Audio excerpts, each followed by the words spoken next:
Saying DC has had a rough few years would be an understatement. From half-finished products to teases of an MCU-style interconnected universe that we'll never see, it's fair to say moviegoers aren't too interested in going to support DC films. The final movie come out of that chaos is Aquaman and the Lost Kingdom, a sequel to a movie that to everyone's surprise became one of DC's biggest hits. At the time, it must have made a ton of sense to throw even more money at a sequel, but things have changed a lot since this was greenlit. Whether it's Amber Heard's controversy, the end of the DCEU, or the declining interest the general public has in superhero movies, rarely do movies have this much negativity surrounding them. Watching this trailer, I can't say it looks horrible compared to the sludge we've been getting lately, but I'd be lying if I said I was excited. Before we dive into the details, let's go over a quick recap of what we saw. The trailer starts with Aquaman explaining his new role as a family man with his dad and son on land, while his job, as he describes it, is to be king of Atlantis. You see, it's funny because he's hanging up his superhero suit on a clothesline. Get it? You laughed, right?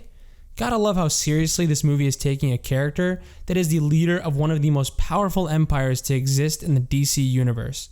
Anyway, we're reintroduced to Black Manta, who's got a hard-on for killing Aquaman and destroying his kingdom.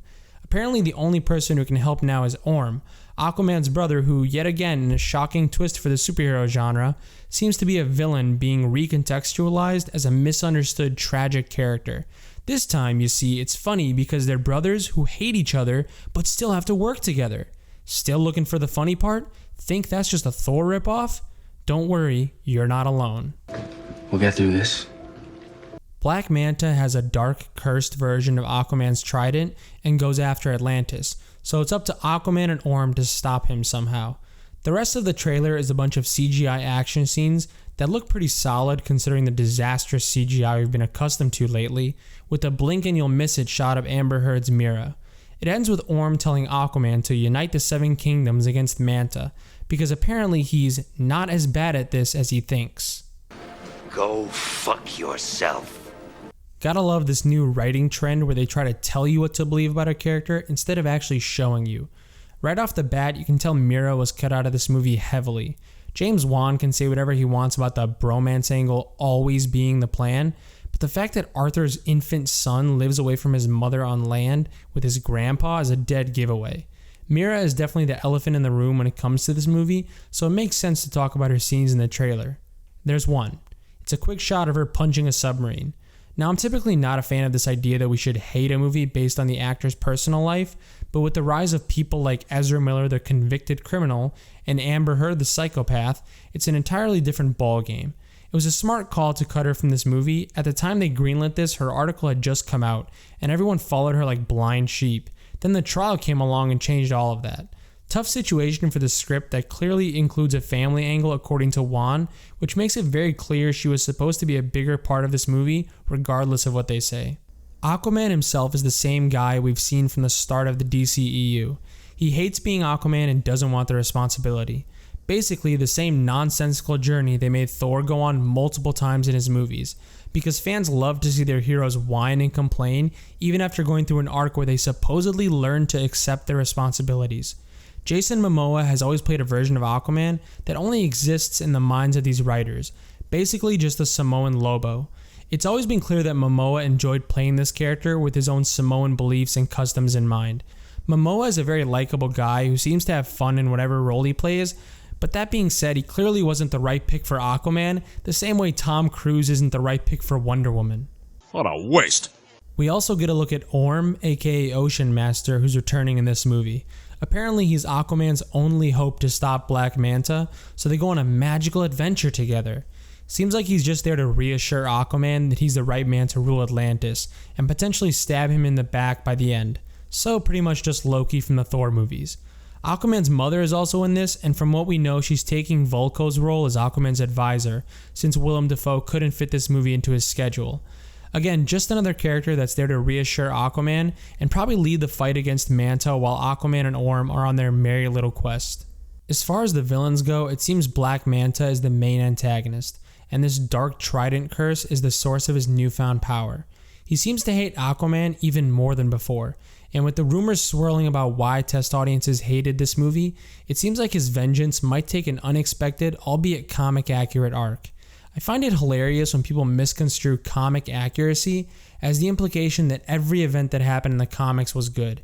Breaking news, there are some god-awful comics out there that should never be adapted.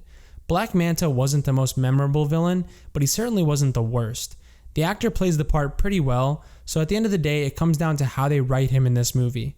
His power level is clearly going to be off the charts with his new trident, which obviously had to happen for him to be able to realistically threaten Aquaman in any way. We'll just have to wait until December 20th to see just how much of a twisted villain they choose to make him. I'm an evil genius! The CGI here looks solid. Can't really say I saw anything horrible, but it definitely isn't perfect. I doubt they're going to pump any more money into this movie, so don't expect things to change much when it releases. If you're tired of huge CGI superhero battles, this definitely won't be the movie for you. Given its underwater setting, expect a lot of massive CGI all-out war set pieces, which we see bits and pieces of in this trailer. Relative to recent superhero movies, this looks decent, but the issue is it's not 2018 anymore.